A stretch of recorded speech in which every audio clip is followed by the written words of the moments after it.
Yeah, I think the Gen X and millennials, it will depend on how adaptable they are to this. And then for your Gen Z and Alpha coming up, how excited they get about it. And if they don't get as excited about it, it will die because Hmm. ultimately the market decides on whatever happens. So if they want, it makes sense, and a lot of people are on board, and we're going to move forward with it. It really doesn't matter how much money's behind it, or even how much political clout's behind it. If it's not going to happen, it's not going to happen. So that's still out there. They're still there. Yeah.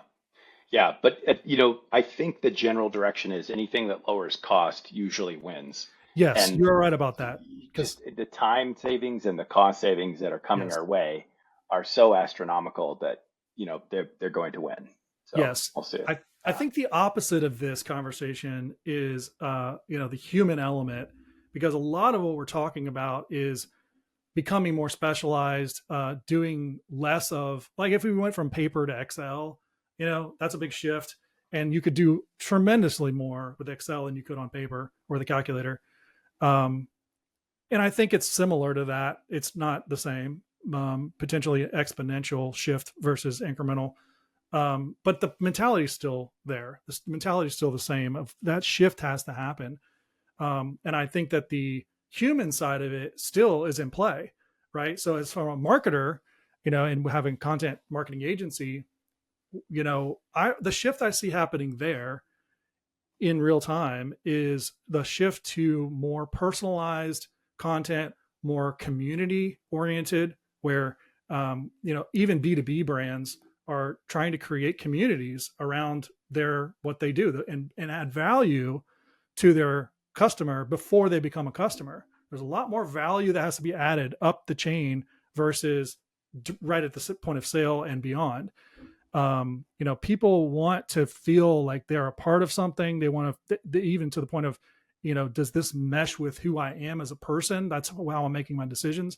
So there's a huge human element that's happening in parallel to this technical, hyper efficient element that's kind of machine driven. That makes it super interesting for me.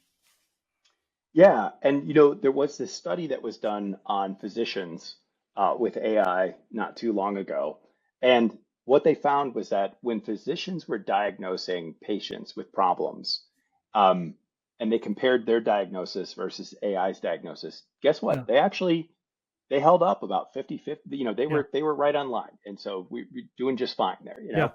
Um, what's really interesting is they tested bedside manner through telemedicine and without the doctor being present, and the AIs were way better at Yeah. bedside manner than the physicians because they just didn't have that.